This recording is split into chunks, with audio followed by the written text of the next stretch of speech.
नहीं हो सकता। तुमने मुझसे निकाह भी बस इसीलिए किया ना, ताकि मैं कमाऊं और तुम घर बैठ कर खाओ।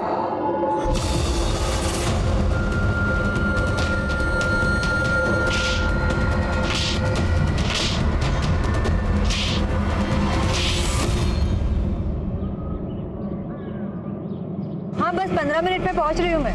नहीं नहीं और लेट नहीं होगा सर, मैं आ रही हूँ। हाँ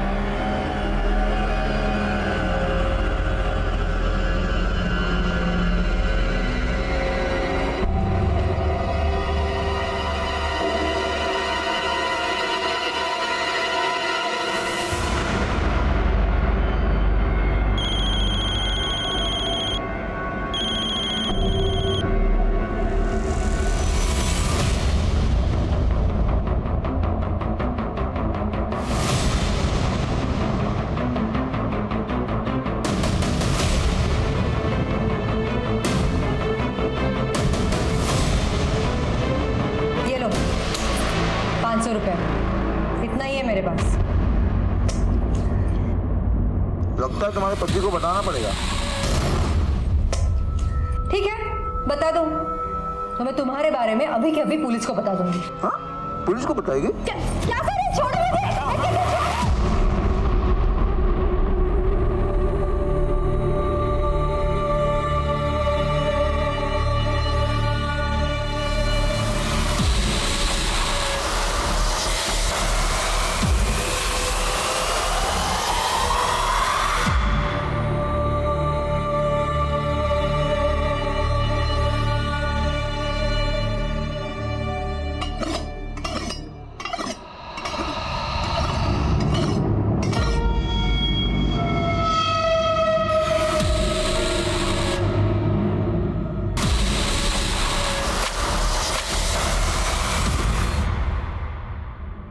सर मेरी बीवी रेणुका है, कल से फोन नहीं लग रहा, पता कीजिए ना कहाँ है। आखिरी बार कब देखा? कल सुबह जब वो ऑफिस गई थी सर। शिवम, नाश्ते में आलू पराठे बनाए हुए हैं और लंच के लिए दाल राइस, याद से खा लेना। पर तुम तो मेरे लिए चिकन बनाने वाली थी ना। सॉरी लेट हो रहा है ऑफिस के लिए, मैं रात को बना दूंगी चिकन पक्का। कोई बात नहीं, सुनो सुनो सुनो, आप इधर आओ। क्या हुआ? बहुत सुंदर लग रही है। शिवम तुम भी ना, चलो बाय। अच्छा सुनो, ऑफिस से आते वक्त चिकन ले आना। हाँ हाँ सर कल रात को रेणुका जब घर नहीं आई तो मैंने चिकन शॉप्स पे भी पता किया, लेकिन कहीं पता नहीं चला। रेणुका के ऑफिस में पता नहीं किया? वो सर ऑफिस मतलब मुझे मालूम नहीं सर ऑफिस कहाँ है उसका। क्या तुम्हें ये नहीं पता कि तुम्हारी बीवी कहाँ काम करती है? नहीं सर, वो 3-4 महीने पहले ही काम शुरू किया था उसने। काम क्या करती है वो? सर एक वकील के पास काम करती है, इससे ज़्यादा रेणुका ने कुछ बताया नहीं।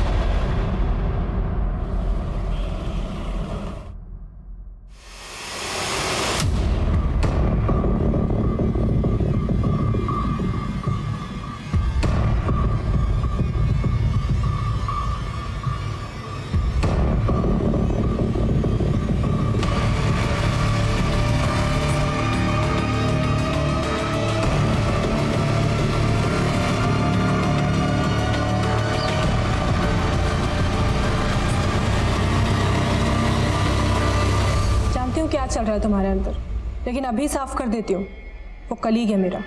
आमीन, मैंने तुमसे कुछ कहा कि तुम सफाई दे रही हो? पर एक बात बताओ, तुम जब सुबह घर से गई थी तुमने सूट पहना हुआ था, वापसी में ये? हाँ वो शॉपिंग की मैंने, क्या ऐसे कपड़े नहीं पहन सकती मैं? आमीन तुम अच्छे से जानती हो मैंने कभी भी तुम पर कोई रोक टोक नहीं लगाई है। लेकिन अब शक करने लगे हो तुम मेरे ऊपर। शादाब, तुम्हारे लिए अपने घर वालों को छोड़कर आई हूँ मैं यहाँ पर, तुमने कभी समझने की कोशिश भी की मुझे? आप मेरी बात ही नहीं सुन रहे। अरे 2 दिन से झूठी तसल्ली दे रहे हैं। अरे हम कह रहे हैं हाँ हमें झूठी तसल्ली मत दीजिए, हमारी बीवी को नहीं ढूंढेंगे, हम यहाँ बैठे रहेंगे, हिलने वाले नहीं, हम यहाँ से तसल्ली दे रहे हैं हमें। चुप बैठो, हम कोशिश कर रहे हैं। चुप बैठो, हम चुप बैठे थे ना, हम रिपोर्ट लिखवा के गए, 2 दिन से कह रहे हैं कल कल कल कल। कब आएगा आपका कल? कौन है? श्री शिवम 2 दिन पहले अपनी बीवी रेणुका की मिसिंग कंप्लेंट लिखवाने आया। सर मेरी बीवी रेणुका है, कल से फ़ोन नहीं लग रहा, पता कीजिए ना कहाँ है। तो जितना कंसर्न ये अपनी बीवी के लिए दिखा रहा है, असल में कहानी पूरी उल्टी है। इसके पड़ोसियों ने कहा कि ये शराब पी के अपनी बीवी से झगड़ा करता। तो तुम्हें लग रहा है कि इसने खुद अपनी बीवी को गायब किया होगा? सर अभी कुछ कह नहीं सकते, लेकिन रेणुका की माँ और भाई ने भी इसी पे शक जताया है। सर, रेनिको का गायब होने का आपसे ही पता चला। शिवम ने तो हमें एक कॉल भी नहीं किया। आपको क्या लगता है शिवम कुछ छुपा रहा है? सर भगवान ना करे रेणुका को कुछ हुआ, मगर वो शिवम के साथ में बिल्कुल भी खुश नहीं थी। कि शिवम ये भी नहीं जानता था कि रेणु का काम कहाँ करती। आप लोगों को कोई अंदाजा है कि उसका ऑफिस कहाँ था? सर इसके बारे में उसने हमें कभी कुछ नहीं बताया। कमाल, पति तो पति, रेणुका की माँ और भाई को भी नहीं पता कि रेणुका कहाँ काम करती थी। जी सर। सर रेणुका के कॉल रिकॉर्ड जल्दी आ जाएंगे, होपफुली उससे कुछ लीड मिल जाए। सर मैं मानता हूँ शराब पीता हूँ, कभी कभी रेणुका से झगड़ा भी होता था, पर रेणुका के बारे में कभी गलत नहीं सोचा सर। ज्यादा चालाक मत बन। रेणुका की माँ और भाई का कहना है कि तूने ही गायब किया है रेणुका को। सर वो आजकल मैं जेब से हल्का हूं ना, तो मेरे चरित्र को भी हल्के में लेते हैं सर।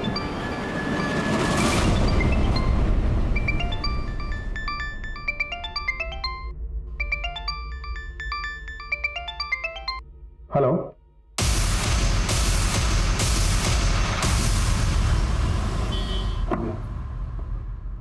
भाभी जान कैसी हैं आप? जी मैं जुबेर, शादाब का दोस्त। आप भूल गए, आपके बर्थडे पे मुझे भी इनवाइट किया था शादाब ने।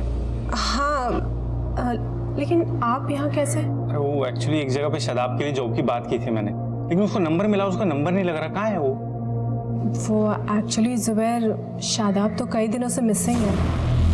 शादाब मिसिंग है? हाँ, पुलिस में भी कंप्लेन की, लेकिन अभी तक कुछ पता ही नहीं चला। आमीन, तुम मेरा फोन कट क्यों कर रही हो? कब से फोन कर रहा हूँ तुम्हें। गाड़ी लॉबी में ले आऊँ, चलिए जल्दी चलो। अच्छा जुबैर, अभी मुझे ज़रूरी काम से जाना है, लेकिन अगर तुम्हें कुछ भी मालूम चलता है ना तो प्लीज़ मुझे बताओ। चलो लेकर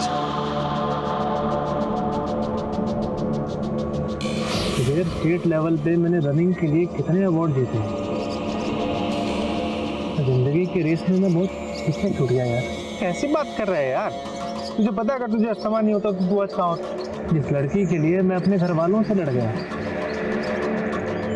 आज उस लड़की ने ही मुझे दुत्कार दिया।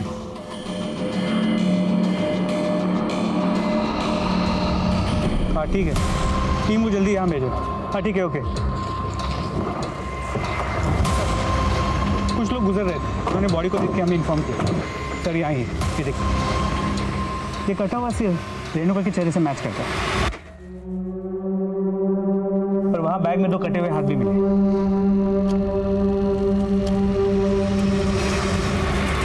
ऐसी क्या दुश्मनी रही होगी किसी की इसके साथ जो लाश के टुकड़े टुकड़े करती है। सर हमारी टीम आसपास चेक कर रही है, लेकिन अब तक बॉडी का कोई दूसरा हिस्सा नहीं मिला। सर ये दोनों हाथ इस बैग में, हो सकता है सिर भी इसी बैग में रहा, किसी वजह से बाहर आ गया। बंधन सीमेंट,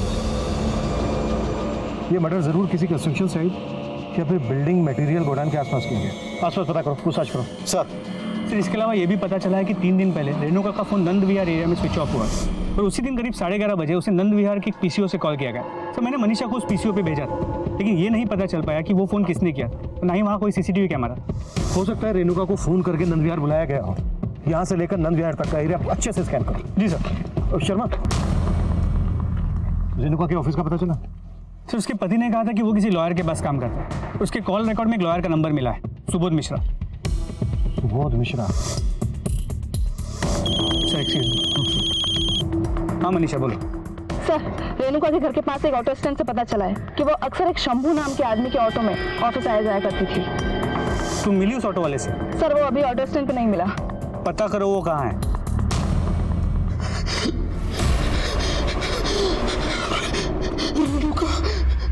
पापा बोलते थे मैं भाग्यवान हूँ, पर दुर्भाग्य मेरे माथे पे लिखा था। अब हाथों की लकीरों के भरोसे नहीं जीना था मुझे, अपने पैरों पे खड़ा होना था। और मेरे जैसी औरत जब भी साहस जुटाने का सोचती है, यूं ही नोच ली जाती है, काट दी जाती है।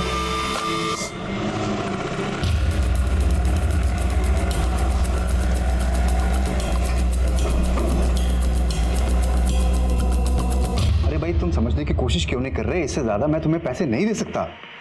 हाँ, अब मैं तुम्हें बाद में कॉल करता हूँ। अरे जिंदल साहब, कैसे आना हुआ यहाँ?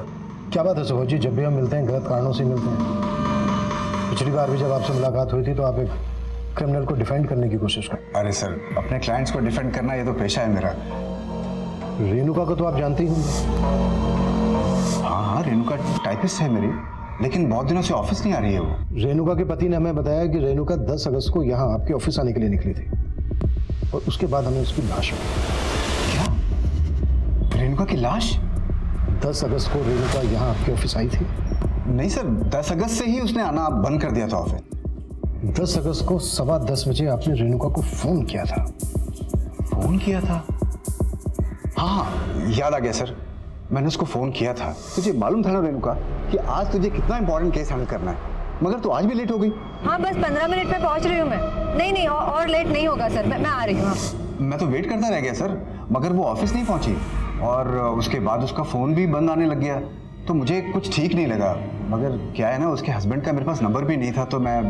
कमाल है, आप रेणुका के घर वालों के बारे में नहीं जानते और रेणुका के घर वाले आपके बारे में नहीं जानते। वैसे रेणुका कब से काम कर रही थी आपके यहाँ?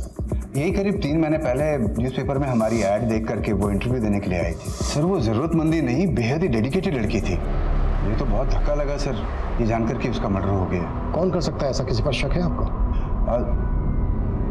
Sir no idea. इस सुबोध को सालों से जानता हूं मैं। इसने कभी भी अपने ऑफिस के अंदर या बाहर सीसीटीवी नहीं लगवाया और ऑफिस भी इसने एक अलग थलग जगह पर खोला है। गलत लोगों का केस लड़ता है, उनके लिए तिगड़म करता रहता है, उनका आना जाना रहता है। इसलिए तो सर क्या आपको लगता है कि ये सुबोध झूठ बोल रहा था? हो सकता है रेणुका भी इसी की तिगड़म का शिकार हुई। सुबोध की रिसेंट एक्टिविटीज का पता करो और उस ऑटो वाले पे भी नजर रखो। 10 अगस्त को उसका ऑटो नंद विहार में देखा गया था, जहां पर रेणुका का फोन बंद हुआ था। जी सर। तो इसके अलावा ये भी पता चला कि नंद विहार से कुछ ही दूरी पे गोकुल विहार है, जहाँ पे रेणुका के भाई की दुकान है।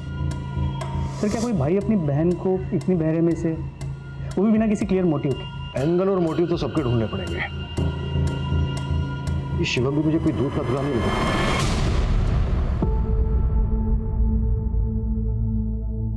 क्या ये? अरे इतने दिन से कह रहा हूँ चिकन खाना है, समझ में नहीं आता तेरी? चिकन मुफ्त का नहीं आता। तुम्हारी शराब की वजह से घर में पैसे नहीं है। अब ये घर का सामान बेच के तुम्हारे लिए चिकन लाऊं क्या?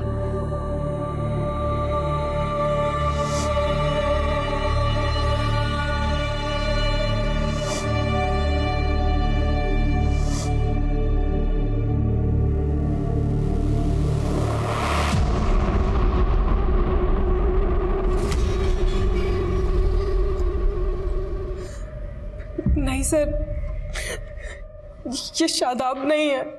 ये बॉडी हमें उस एरिया के पास मिली है जहाँ पे शादाब का फ़ोन आखिरी बार बंद हुआ था। माना कि लाश का चेहरा पहचानना थोड़ा मुश्किल है, लेकिन लाश के राइट लेग पे सर्जरी के मार्क्स हैं। क्या शादाब की बॉडी पे ऐसे कुछ मार्क्स थे? नहीं सर, पर उसकी पीठ पर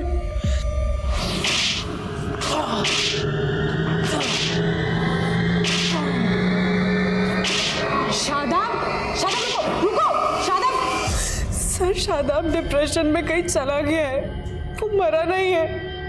आप प्लीज उसे ढूंढिए, प्लीज सर। हाँ सर, मेरी भी शॉप नंद विहार में ही है, लेकिन 10 अगस्त तो क्या, रेणुका को मुझसे मिले हुए बहुत समय हो गया था। क्या लगता है आपको कौन कर सकता है रेणुका के साथ? सर मुझे लगता है सब कुछ ना शिवम का किया धरा है। उसने मेरी बहन को इतना मजबूर कर दिया था कि उससे मार खा के भी वो हमारे पास उसके लिए पैसे मांगने आती थी। मैंने बोल दिया उसे, वो दोबारा पैसे नहीं मांगेगी। अरे पर मेरे पास पैसे होने चाहिए ना देने के लिए। अब 20-25 हज़ार की बात होती तो मैं दे देता, लेकिन 3 लाख। भैया जितने पैसे हैं आपके पास उतना ही दे दो, चलेगा। सर वो शिवम को लेकर इतना डरी हुई थी कि कुछ ना कुछ लेकर जाना ही चाहती थी, और शिवम उसको सिर्फ पैसे के लिए परेशान नहीं करता था। दरअसल उन्हें कोई बच्चा नहीं था और इसकी वजह भी वो रेणुका को ही मानता। कमी शिवम में थी, लेकिन इसके लिए भी वो मेरी बेटी को दोषी ठहरा रहा था। सर वो लोग मेरी खुददारी पर उंगली उठा रहे हैं। मैंने रेणुका को कभी उनके पास पैसे लेने को नहीं भेजा। खुददार है तू, खुददार है तू। रेणुका के सारे पैसे दारू में उड़ाता था और बोलता खुददार है तू। सर जब तक मेरी फैक्ट्री चालू थी मैंने रेणुका को कोई कमी नहीं होने दी। हाँ सर, मानता हूँ कि हमारा झगड़ा होता था, मैं उसे मारता था, पर मेरा मन जानता है सर, मैं उसे उतना ही प्यार भी करता था। शिवम, रेणुका की मां, रेणुका का भाई कार्तिक, इनमें से कौन सच बोल रहा था, फिलहाल इस बात का कोई सबूत नहीं मिला था। लेकिन जिस सीमेंट के गनी बैग में रेणुका की लाश के हिस्से मिले थे, पुलिस उसके जरिए भी वो क्राइम सीन ढूंढने की कोशिश कर रही थी जहां रेणुका का मर्डर करके उसकी लाश के टुकड़े कर दिए गए। रेणुका का बॉस लॉयर सुबोध मिश्रा और वो ऑटो वाला शंभू दोनों पुलिस की रडार में थे। वहीं दूसरी तरफ एक शादाब नाम का आदमी भी लापता था, जिसका गायब होना भी रहस्यों से भरा हुआ था। शंभू कुछ बोलेगा कि ऐसे ही चुप रहेगा? और शंभू, 10 अगस्त की सुबह रेणुका ने तेरा ऑटो लिया था? हाँ साहब। कहाँ छोड़ा था उसको? साहब वहीं रोज की तरह जहाँ उनको ऑफिस के बाहर छोड़ता था। लेकिन रेणुका के बॉस का कहना है कि वो उस दिन ऑफिस पहुंची ही नहीं। ऐसा कैसे हो सकता है साहब? मैंने तो उनको वहीं ऑफिस के बाहर खुद छोड़ा था, और साहब मैंने खुद अपनी आंखों से देखा था उनको ऑफिस के अंदर जाते हुए। सर, क्राइम सीन का पता करने के लिए हम रेणुका के फोन के IMEI नंबर को ट्रेस करने की कोशिश कर रहे हैं। तो पता चला कि रेणुका का फोन सुबोध के ऑफिस के वाईफाई से कनेक्टेड रहता, पर 10 अगस्त की सुबह 11 बजे तक उसका फोन सुबोध के ऑफिस के वाईफाई से कनेक्टेड था। तो रेणुका उस दिन ऑफिस गई थी? सर, लग तो ऐसे ही रहा।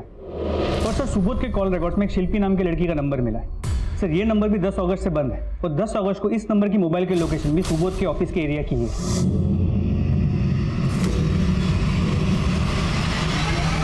शिल्पी, लेकिन इस शिल्पी का रेणुका के मर्डर से क्या कनेक्शन हो सकता है?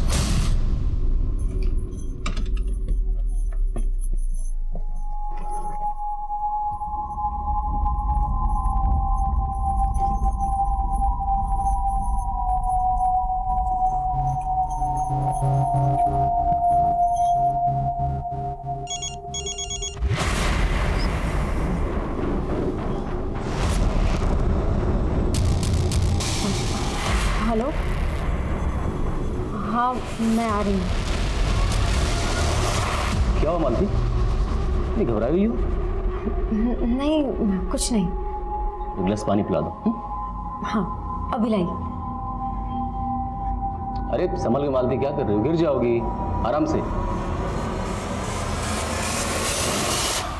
सर, मैं एक बहुत बड़ी मुसीबत में फंस गया था सर, इसलिए आपसे झूठ बोलना पड़ गया सर। तो 10 अगस्त को रेणुका तेरे ऑफिस आई थी? हाँ सर, लेकिन सिर्फ 11 बजे तक ही थी। सर, बस 15 मिनट में ये रिपोर्ट हो जाएगी। अरे तुम्हारे 15 मिनट तो कभी पूरे ही नहीं होते।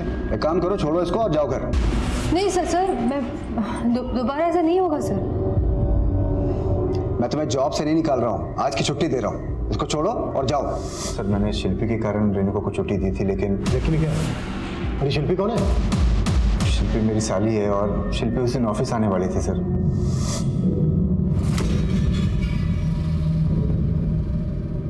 सर, शिल्पी और मेरे रिश्ते का शक मेरी वाइफ को ना हो जाए, इसलिए हम लोग छिप छिप के मिलते थे सर। अरे शिल्पी, अरे क्या करती है? कम से कम दरवाजा तो बंद करने दो।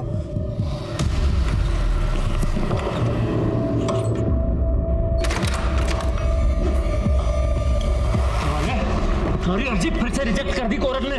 मैं तुम्हारे पैसों को बंदोबस्त कराता हूँ।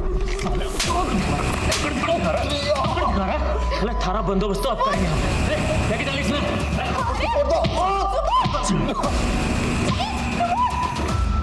सर, वो लोग मेरी साली को लेकर चले गए सर। सर, उन्होंने अभी भी शिल्पी को अपने पास किडनैप करके रखा हुआ है और मुझसे पैसे मांगते रहते हैं सर। और उन्होंने इसी तरीके से रेणुका को उठाने की भी कोशिश की थी सर। जब तक तू बंदोबस्त करेगा ना, तब तक थारा ये बंदोबस्त हमारे साथ रहेगा, और अगर बंदोबस्त ना हो पाया ना तो हम इसने बेच देंगे। अरे भाई नहीं, मैं मेरी बात तो सुनिए। मैं आपके माणिक भाई को जेल से निकलवा सकती हूँ। मैं निकलवा सकती हूँ माणिक भाई को। कैसे? मैं सुबोध सर के कहने पे मैंने जमानत की एक ऐसी अर्जी तैयार की है जो कोर्ट में रिजेक्ट नहीं होगी। तेरी सूरत देख के एक मौका और दे रहा हूँ। इस बार भी जमानत ना हुई ना तो तुम दोनों जब्त हो जाओगे, समझे? तो ये बात तूने हमसे पहले क्यों नहीं बताई? कौन है वो लोग? सर, वो मानिक के आदमी है सर।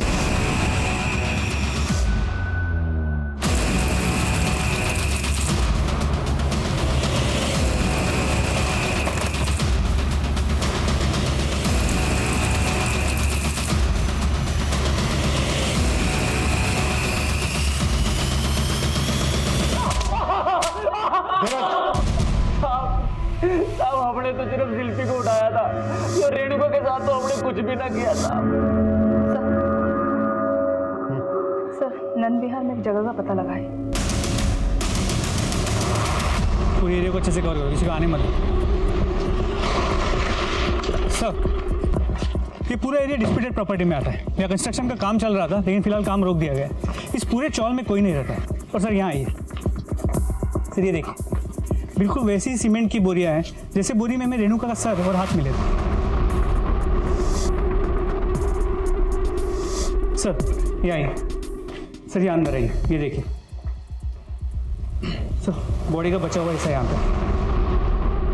सर मैंने साड़ी की फोटो निकाल के शिवम को भेजी, उसने कंफर्म किया है ये साड़ी रेणुका की है। अब तक हम मानकर चल रहे थे कि रेणुका की लाश के कई टुकड़े कर कर अलग अलग जगह पर डंप किया गया हो। अगर लाश का सिर्फ सर काटा गया होता तो हम मान सकते थे कि ऐसा पहचान छुपाने के लिए किया गया है, लेकिन सिर के अलावा सिर्फ दोनों हाथों को ही क्यों काटा? तो सर बॉडी की हालत को देख के लगता है कि रेप भी किया गया, लेकिन सर उसका पति भाई या उसका बॉस उसका ये हासिल क्यों करेगा? लेकिन शर्मा, हम उनको ऐसे ही क्लीन चिट नहीं दे सकते। हो सकता है किसी सुपारी कलर का काम।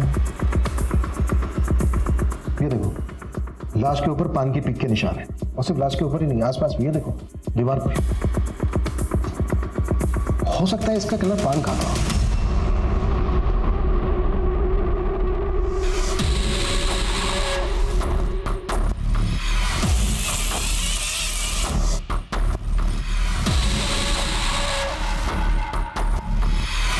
ये लो, आज के बाद मुझे कांटेक्ट करने की कोशिश मत करना। इसमें तो बहुत कम कैश है। लेकिन उसमें गहने भी हैं। नकली जेवर देकर मेरा काट लिए थी। सारे गहने असली हैं। अब मैं ना असली मर्द हूं, मैं दिखूंगी दिखाता हूं।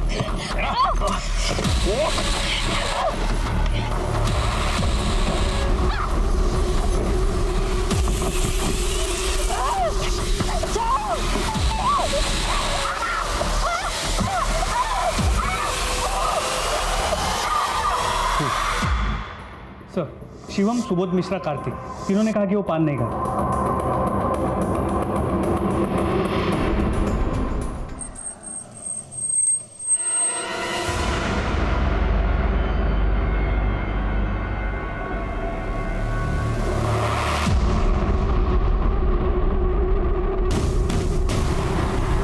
एक तरफ शादाब के गायब होने का केस गहरा होता जा रहा है और वहीं रेणुका मर्डर केस। पुलिस अब ऐसे अज्ञात इंसान की तलाश में थी जो पान खाता था, और तभी एक और केस आया।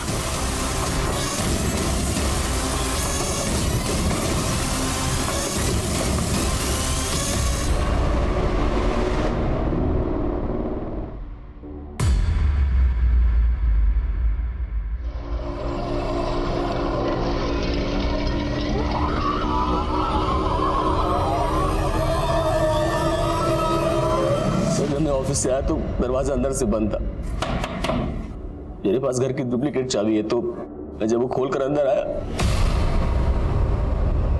मालती मालती मालती। सर मैंने कभी नहीं सोचा था कि मालती इस तरह से सुसाइड करेगी। लेकिन मालती सुसाइड क्यों करेगी? पहले बहुत खुश रहा करती थी वो, लेकिन फिर अचानक पता नहीं क्या हुआ कि उसके बिहेवियर में चेंजेस आने लगे। वो अक्सर गुमसुम रहा करती थी।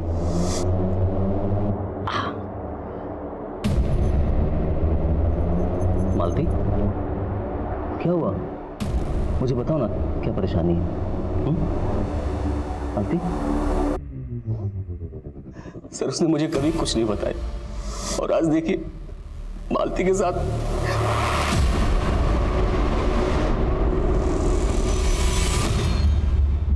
शर्मा, पता करो ऐसी क्या वजह हो सकती है जिस वजह से मालती ने सुसाइड किया होगा।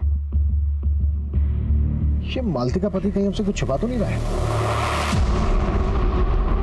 रो रो कर जी जलाने से क्या फायदा? जो होना था वो तो हो गया ना, अब उसको बदला जा सकता है क्या? हाँ, बदला जा सकता, अगर तुमने बदलने नहीं दिया।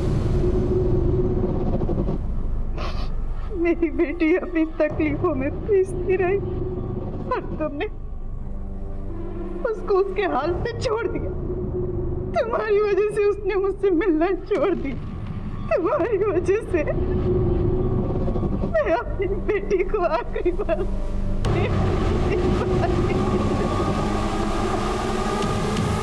माना मैंने 500 पर पूछताछ करने लिए कहा था, लेकिन इस वजह से बाकी के एंगल्स को भूल जाओगे तुम लोग। रेणुका के मर्डर से 1 महीने पहले तक की मैंने 15 लोकेशन को जीरो डाउन किया था। उन जगहों की सीसीटीवी फुटेज क्यों नहीं आई अभी तक?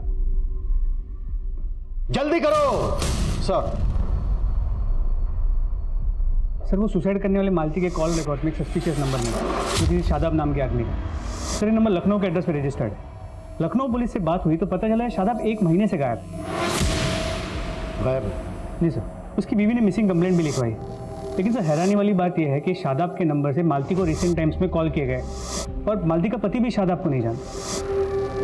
लखनऊ जाओ और शादाब के गायब होने की पूरी कहानी बता। सर रेणुका की पोस्टमार्टम रिपोर्ट आ गई। सर रिपोर्ट से ही कंफर्म है कि उसका रेप हुआ था। लेकिन सर एक और चौंकाने वाली बात पता चली है।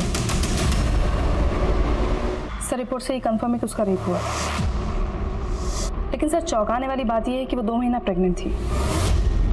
प्रेग्नेंट? रेणुका की माँ ने तो कहा था कि शिवम बाप नहीं बन सकता था, कुछ प्रॉब्लम थी। रेणुका प्रेग्नेंट थी, ये बात पता थी तुझे? नहीं सर, पर शायद वो मुझे बताना चाहती हो सर। उससे पहले उसकी मौत हो गई। जब मर्डर हुआ रेणुका का तब वो 2 महीने की प्रेग्नेंट थी। 2 महीने तक छुपाती है बात। कहीं ऐसा तो नहीं है कि इसी वजह से तो नहीं सर, मैं ऐसा नहीं कर सकता सर। रेणुका के चरित्र पे तो मैं उंगली उठा ही नहीं सकता सर। बुरी वो नहीं थी सर, बुरा तो मैं था। मैंने बहुत दुख दिया है सर उसे, इतने कि उसने एक खुशी भी मुझसे नहीं बांटनी चाहिए। रेणुका, वो तुम कह रही थी ना कि कपड़े कम हो गए हैं तुम्हारे, इसलिए माफ कर दो मुझे। जैसा भी हूँ पति हूँ तुम्हारा।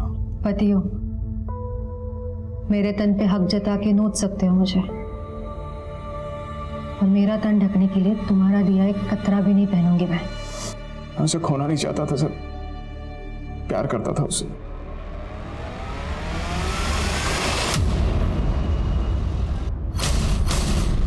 नहीं सर, मैं इस लड़की को नहीं जानती हूँ, और जिस नंबर की आप बात करें वो नंबर कभी शादाब ने इस्तेमाल ही नहीं किया।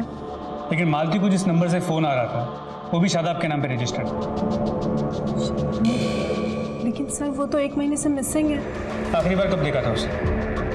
सर उस सुबह मैं जब ऑफिस के लिए निकल रही थी तो मैंने देखा वो किसी बाइक वाले से बात कर रहा था, और फिर थोड़ी देर में उसी के साथ चला गया।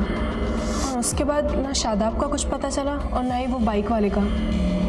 लेकिन सर मुझे याद है कि वो बाइकर ने खाकी पैंट पहनी थी और वाइट कलर के शूज़ पहने थे, और उसकी बाइक भी वाइट कलर की थी। तो शादाब को पहले उसके साथ कभी देखा था? नहीं सर, पहले तो कभी देखा नहीं, लेकिन बाद में मुझे लगने लगा था कि कहीं वो जुबैर तो नहीं था। जुबैर? कौन जुबैर? सर शादाब का दोस्त। पहले तो कभी इधर आया नहीं, लेकिन शादाब के गायब होने के 3-4 दिन बाद ही शादाब के बारे में काफ़ी पूछने लगा था। मैं जुबैर, शादाब का दोस्त। वो एक्चुअली एक जगह पे शादाब के लिए जॉब की बात की थी मैंने, लेकिन उसको नंबर मिला, उसका नंबर नहीं लग रहा। कहाँ है वो? और मैंने जुबैर के बारे में इन सर को भी बताया था।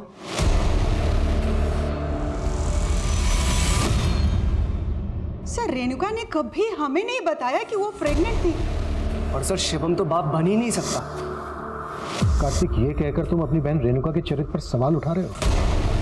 अगर ये सच है तो फिर बताओ, रेणुका की जिंदगी में शिवम के अलावा और कौन था? नहीं सर, मुझे इसके बारे में कुछ नहीं पता। सर वो शादाब की बीवी अपना किया छुपाने के लिए मुझे फंसाने की कोशिश कर रही है। तो तुम्हें लगता है कि शादाब के गायब होने के पीछे उसकी बीवी का हाथ? सर मुझे ऐसा शक है, क्योंकि उसका शादाब से झगड़ा भी हुआ था और अपने कलीग के साथ उसका अफेयर भी था।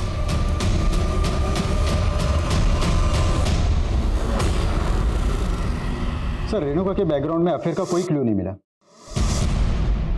लेकिन ये शिवम से ही बोल रहा है, इस बात की भी कोई गारंटी नहीं है। शिवम का डीएनए रेणुका के बच्चे के डीएनए से मैच करके देखना होगा। रेणुका कौन से मैटरनिटी क्लिनिक जाती थी ये पता लगा। सर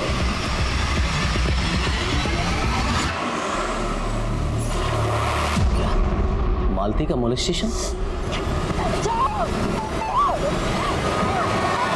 ये आप क्या कह रहे हैं सर? पोस्टमार्टम रिपोर्ट से पता चला है कि मौत से पहले उसको सेक्सुअली असॉल्ट किया जा रहा था। और मालती लगातार इस शादाब नाम के आदमी के साथ टच में थी, और शादाब के इस जुबैर नाम के दोस्त के बारे में भी हमें पता चला।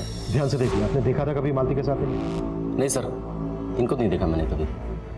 लेकिन सर एक बात है, घर से मालती के गहने गायब हैं। ये इसमें तो बहुत कम कैश है। लेकिन उसमें गहने भी हैं। ये बात आप हमें अब बता रहे हैं? नहीं सर, मुझे लगा कि अगर गहने घर में नहीं है तो बैंक लॉकर में होंगे, लेकिन आज सुबह चेक किया तो वहां से गायब है सर। लेकिन फिर भी हाँ मनीषा बोलो। सर, नंद विहार के पास की एक सीसीटीवी फुटेज मिली हमें जिसमें रेणुका कैप्चर हुई थी। सर, ये सीसीटीवी फुटेज रेणुका के मर्डर के 7 दिन पहले का है। बाइक का नंबर विजिबल नहीं है। सर एक मिनट, इस आदमी ने खाकी कपड़े पहने हैं, वाइट शूज है और इसकी बाइक की कलर भी वाइट। तो शादाब की बीवी आमीन ने शादाब को आखिरी बार जिस आदमी के साथ जाते हुए देखा था उसका डिस्क्रिप्शन इसके साथ मैच करता है। सर मैं ये वीडियो शादाब की बीवी को दिखाने के लिए बोलता हूँ। हाँ सर, ये बाइक भी वही है और आदमी भी वैसा ही लग रहा है जिसके साथ शादाब गए थे। शादाब मालती के केस में हमारा सस्पेक्ट है, और ये एक ऐसे आदमी से भी कनेक्टेड है जिसका रेणुका के साथ कनेक्शन था। मतलब ये दोनों केसेस भी आपस में कनेक्टेड हो सकते हैं। इन दोनों केसेस के साथ शादाब का मिसिंग केस भी कई रहस्यों से भर गया था। पुलिस इन तीनों केसेस से जुड़े एक एक इंसान को खंगाल रही थी, लेकिन उस बाइक वाले आदमी का अब भी कोई लीड नहीं मिल रही थी। साथ ही पुलिस इस संभावना पर भी काम कर रही थी कि रेणुका का हत्यारा कोई पान खाने वाला होगा। मैंने कुछ नहीं किया था। पान खाता है ना तू? पान नहीं खाता साहब, मैं तो गुटखा खाता हूँ। गुटखा खा के तो खाता? नहीं साहब, अगर मैं गुटखा खाता हूँ तो इसका मतलब ये थोड़ी ना कि मैं किलर हूँ साहब। और पान तो रेणुका मैडम खुद भी खरीदती थी साहब। क्या? और ऐसा पान बनवाती थी कि मैं सुनकर हैरान रह जाता था। 5 कॉकटेल पान देना। कॉकटेल पान? ये कॉकटेल पान कैसा होता है मैडम? पान पे चूना और कत्था लगा दीजिए और तंबाकू डाल दीजिए, सारे जो भी आपकी दुकान में है। और जब मैंने उनसे पूछा साहब तो उन्होंने बोला कि वो किसी और के लिए पान पैक करवा के ले जाती है। रेणुका किसके लिए पान पैक करवा के ले जाती थी? वो मुझे नहीं मालूम था। भैया, इस पान में कत्था चूना लगा के वो सारे तंबाकू डाल दो जो आपके पास है, और इस तरीके के 5 कॉकटेल पान बना दो। हाँ, मैंने इसको G&M IVF फर्टिलिटी सेंटर में देखा था सर, जहाँ मेरी वाइफ ने कंसीव किया था। इस IVF फर्टिलिटी सेंटर में आपकी वाइफ का डॉक्टर कौन था? डॉक्टर शैली। हाँ सर, रेणुका मेरे पेशेंट थी। मेरे हस्बैंड ही कांट बेयर अ बेबी, इसीलिए मैं। डोंट वरी रेणुका, आप IVF के थ्रू कंसीव कर सकते हो। सर फिर उसने कंसीव कर लिया था। ये बात रेणुका के पति को पता थी? I mean, वो आता था कभी रेणुका के साथ? नहीं सर। सर, अपने खबरी ने एक पान शॉप का पता किया जहाँ से एक दूसरी औरत सेम वैसा ही कॉकटेल पान बनवाती थी जैसा रेणुका।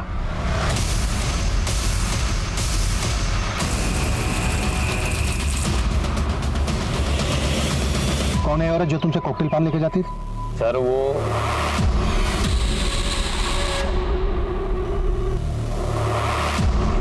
पैसे लाई?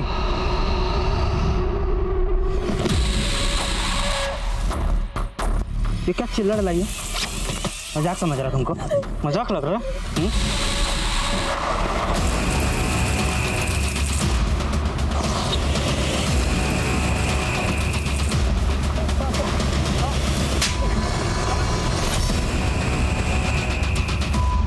सर, वो पान मुझसे G&M IVF फर्टिलिटी सेंटर का वार्ड बॉय जय मंगवाता था। सर, वो मुझे ब्लैकमेल कर रहा था कि ये बच्चा मेरे पति का नहीं है, किसी और का है। IVF से प्रेग्नेंट होने वाली औरतों को मैं ही ब्लैकमेल करता था। मालती, तुम्हारा बच्चा तुम्हारे पति का नहीं, वो IVF तो सिर्फ एक बहाना था। दरअसल तुम्हारे साथ कोई और सोया है।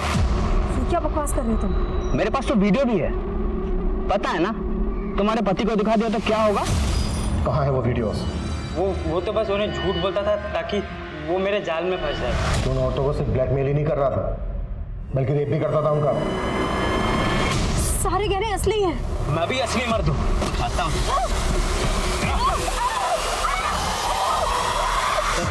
रेणुका का मर्डर का कोई प्लान नहीं था, लेकिन आखिरी बार जब वो आई तो उसके तेवर ही बदले हुए थे। ये लो 500 रुपये, इतना ही है मेरे पास।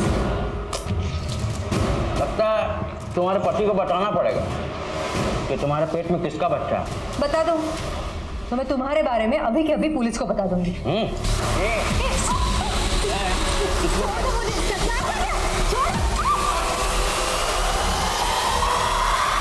मैंने सोचा था रेणुका को मारकर उसके शरीर के छोटे छोटे टुकड़े करके इधर उधर फेंक दूंगा। पहली बार तो मैंने उसका दोनों हाथ और सिर काट के फेंक दिया। दूसरी बार आता कि उससे पहले आप लोग केस में इन्वॉल्व हो गए थे। इन औरतों को ब्लैकमेल करने में शादाब भी तेरे साथ है ना? नहीं सर, शादाब मेरा पुराना दोस्त था। शादाब ने मुझे डॉक्यूमेंट दे रखी थी, तो मैंने उसके आईडी पर एक सिम ले लिया और मालती को कॉल करने लगा, और काम के नाम पर शादाब को ही मालती के पास भेज दिया पैसे लेने के लिए। ये लो, मुझसे अब और पैसे मत मांगना, और प्लीज़ मेरे सारे वीडियोस डिलीट कर देना। वीडियो? जब शादाब को पता चला कि मैं ब्लैकमेलिंग के पैसे उठवाता हूँ तो वो बिगड़ गया। देखो जय, मुझे सब पता चल गया है कि ठीक नहीं है। अगर तुमने उसकी वीडियो डिलीट नहीं की ना, मैं पुलिस को सब बता दूंगा। मुझे डर लगने लगा कि वो कहीं मेरी पोल ना खोल दे, तो मैंने उसे बहाने से बुलाया और